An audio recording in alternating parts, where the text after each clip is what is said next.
Caros irmãos e irmãs em Cristo Jesus, neste quarto domingo do tempo comum, a palavra de Deus nos recorda da vocação do profeta Jeremias.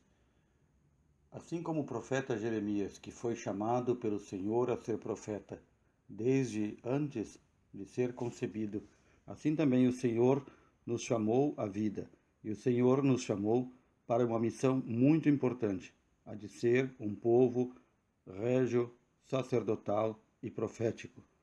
Mas ainda o Senhor nos chamou para ser seus filhos, filhos adotivos a partir de seu filho. E esse é o grande plano que o Senhor tem em nossa vida.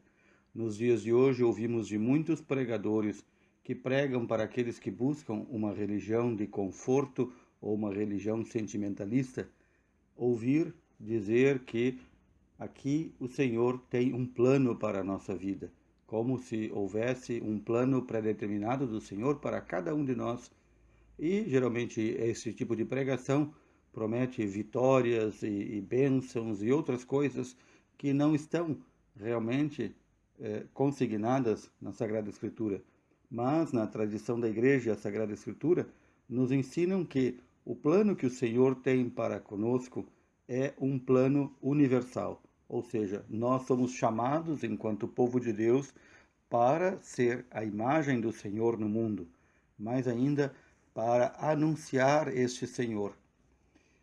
Neste sentido, recordemos aquilo que nos ensina São Paulo nessa primeira carta aos Coríntios, que hoje ouvimos esse trecho, este hino sobre os dons de Deus. Os dons de Deus que nos são dados, a fé, a esperança e a caridade.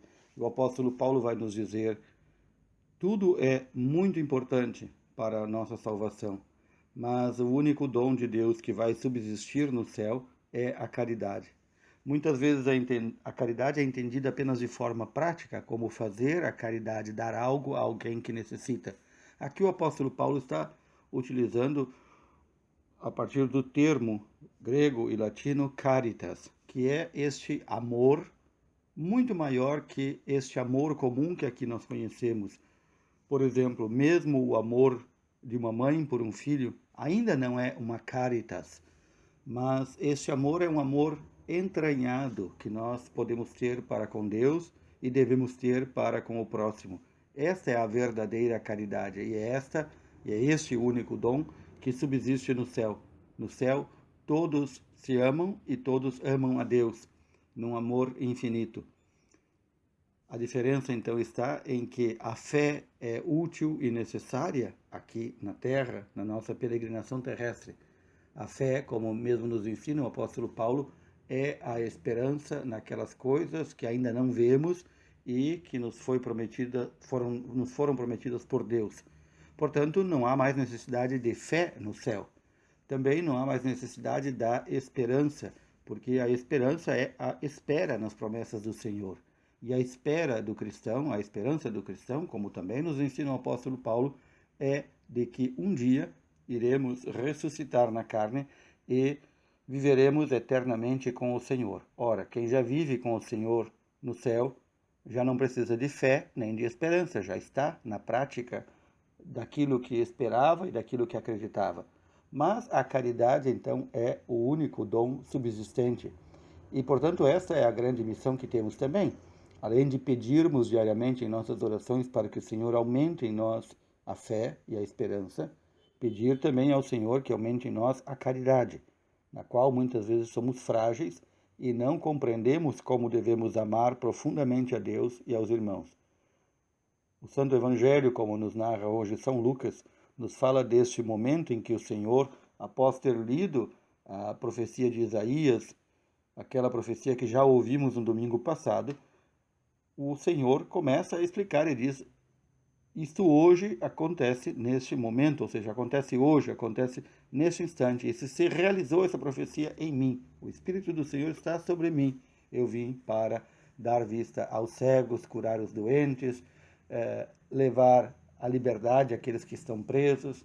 E, obviamente, por modo muito estranho, aqueles que faziam parte do povo de Deus, do antigo povo de Deus, o povo hebreu, que deveria acolher o Senhor, que deveria reconhecer no Senhor por meio de seus sinais, não o reconhece e não vê no Senhor Jesus Cristo o Filho de Deus ou um profeta enviado pelo Senhor. Não reconhece nada disso. Pelo contrário, alguns desdenham do Senhor, dizendo: mas não é ele o filho de José? Ou seja, não é ele aqui conhecido nesta terra como o filho de um dos nossos? Quem é ele para dizer-se o cumpridor das profecias de Isaías? E então o Senhor explica por que em sua terra não conseguiu realizar os milagres que realizou em tantos lugares. O Senhor vai nos dizer: por causa da incredulidade deste povo, porque eles dizem crer no Pai, mas não creem que o Pai me enviou. Assim também é um recordatório para a nossa fé. A nossa fé deve ser constantemente e diariamente examinada por meio das nossas orações e do crescimento que devemos dar a ela. Não só pedir que o Senhor nos aumente a fé, mas também fazermos por onde. Aqui a necessidade também de evoluirmos e crescermos no conhecimento intelectual de nossa fé. Não é possível a um cristão querer permanecer apenas com a catequese básica que recebeu lá na sua infância e dizer-se que conhece a sua fé. Quem assim vive, muitas vezes corre o risco de ser enganado, e até é enganado, por aqueles que manipulam e assim fraudam a fé, afastando do Senhor e da sua igreja. Por quê? Porque este pensa que não precisa crescer mais na fé.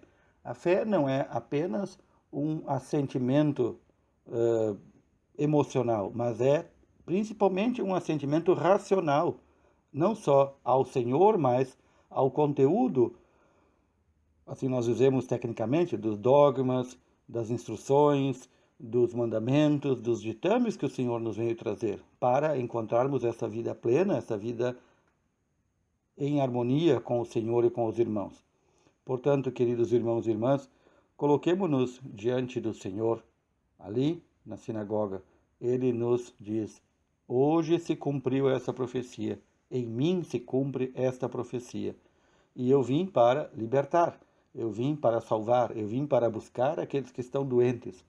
Todos nós, pela nossa condição de seres humanos, pela nossa condição de pecadores, somos doentes. Portanto, nos coloquemos nas mãos do Senhor, confiantes, esperando, exercendo a fé e a esperança, mas sem esquecer de exercer a caridade, o único dom que subsiste no céu. E se nós a exercermos já aqui na terra, com certeza seremos encontrados pelo Senhor mais próximos dele, mais configurados com ele. Portanto, exercendo a fé, a esperança e a caridade, nós podemos encontrar o Senhor. Aqui recordar também, de modo especial, todo aquele esforço que muitos irmãos e irmãs fazem para não só a manutenção da sua fé, mas da fé de seus irmãos, e mais ainda para que a fé em nosso Senhor Jesus Cristo, a sua igreja, chegue a todos os nossos irmãos, a todos os homens e mulheres que ainda não são nossos irmãos, que chegue a toda a criatura. É o momento de nos perguntarmos também: o que é que eu tenho feito para que o Evangelho chegue a todas as criaturas? Quem encontrou o Senhor, como bem nos ensina o Papa Francisco, quem encontrou o Senhor também, certamente, quer participar desta alegria aos demais e quer que os outros também, seres humanos como nós, amados por Deus, se tornem seus filhos e, com isso, encontrem a verdadeira felicidade, a verdadeira fé, a verdadeira esperança e possamos viver unidos na mesma caridade. Que assim o Senhor nos encontre abertos, disponíveis, neste amor entranhado a Ele e a nossos irmãos. Louvado seja nosso Senhor Jesus Cristo. Para sempre seja louvado.